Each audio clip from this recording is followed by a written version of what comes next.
Daniel Sarabji, AFP, Getty Images. A construction crane showing the branding of British construction company Carillion is photographed on a building site in central London on January 14, 2018, with the skyline of the British capital in the background, including the London Eye and the Houses of Parliament.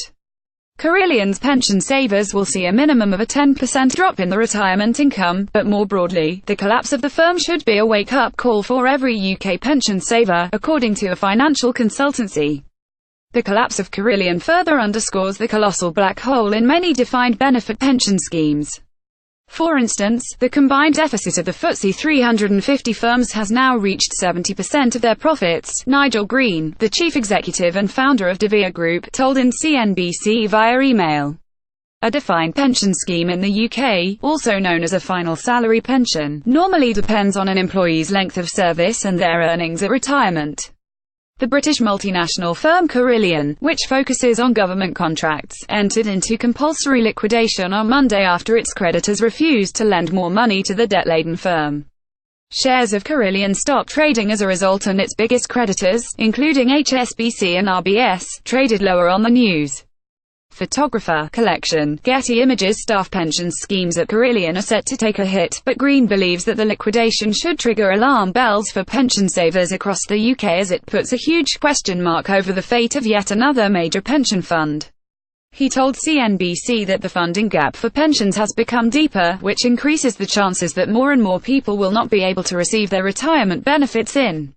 Carillion reportedly has roughly £1.5 billion, $2 billion of debt, including a £580 million, $798 million pension deficit. Tom McPhail, head of pensions research at Hargreaves Lansdown, told CNBC Tuesday that the aggregated deficit on UK pension schemes at the moment is around £80 billion, $109.96 billion. He highlighted, however, that it had been as high as £400 billion, $549.81 a couple of years ago. The deficits have swung quite a lot over the last few years, driven largely by interest rates, so low interest rates drive up the liabilities, which increase deficits.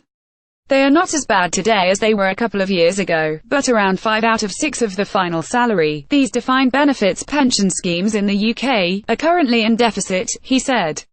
As a result of the collapse of Carillion, the company's employees will now get their pension savings from the Pension Protection Fund (PPF), a government-supported fund that provides compensation to employees of insolvent firms. But according to Green, it can be reasonably expected that those members who are not yet drawing their Carillion pension could now experience a drop of at least 10% to their retirement income. He added in a research note Monday that there's a wider problem in the country after similar issues for firms like British retailer BHS and Tata Steel. Some workers saw their pension funds rescued by the PPF but without being given any other alternative. Whilst the PPF is an invaluable and necessary resource as it offers a buffer and layer of protection for members, there is, however, a maximum that any support of this nature can sustain in the longer term. How many more major collapses could it take? Green said in the note. BHS collapsed in April of 2016 with a deficit of £571,786 million.